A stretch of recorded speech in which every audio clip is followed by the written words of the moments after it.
This video was made possible by trees. Not a company called Trees, just like actual real trees. To learn more, go to teamtrees.org or just, go outside. I'm about to tell you a story.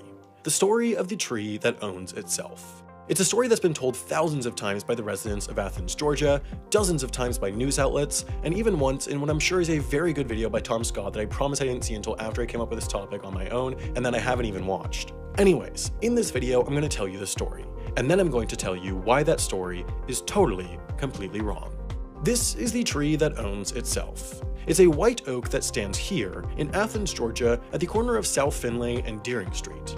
By the mid-19th century, it had grown quite large, and it found itself sitting on land owned by Colonel William Henry Jackson.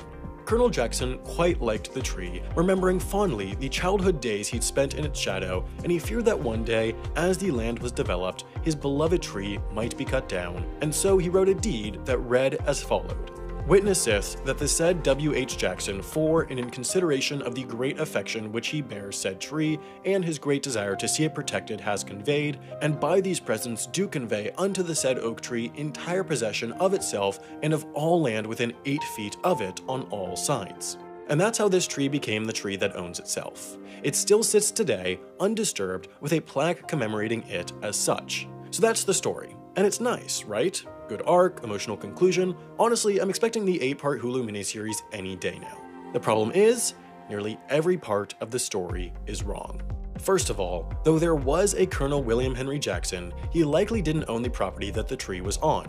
According to old Clark County records, Colonel Jackson did own property on Deering Street, but his property was on the wrong side of the street. He owned plot 14, and it turned out that the tree sat on lot 15, which is close. But you know what they say, close only counts in horseshoes, hand grenades, and the popular vote.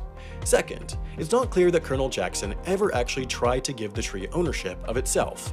There's no surviving deed, and the only record of such tree ownership transfer document comes from a single article in the Athens Weekly Banner in 1890 that has no listed author.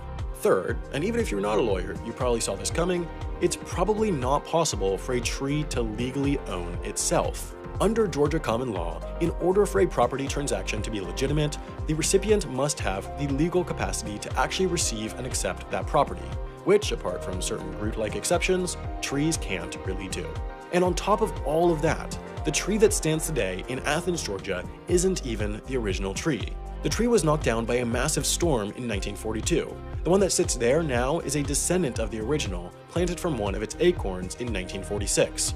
Basically, this is all a big urban legend, so this video is about nothing. Which brings us to our sponsor, trees. Yeah, this was kind of a short video, but that doesn't matter because trees are great. They're green, leafy, sometimes birds live in them, and they breathe in CO2 and spit out oxygen, which, given the state of the world, is a pretty great trade-off. As you might have noticed, the whole YouTube community is banding together to try and raise enough money to plant 20 million trees by the start of 2020, and after initially thinking I wouldn't participate, I ended up bedridden for days with a terrible case of FOMO and figured, why not follow Nike's example and just do it? To reach the goal, we need your help. So please, go to teamtrees.org and donate. All the money will go to the Arbor Day Foundation, who will plant one tree somewhere for every dollar they receive. Look how big a tree is, and how small a dollar is. It's a lot of bang for your buck. Once again, go to teamtrees.org to join me in donating so that we can plant 20 million trees.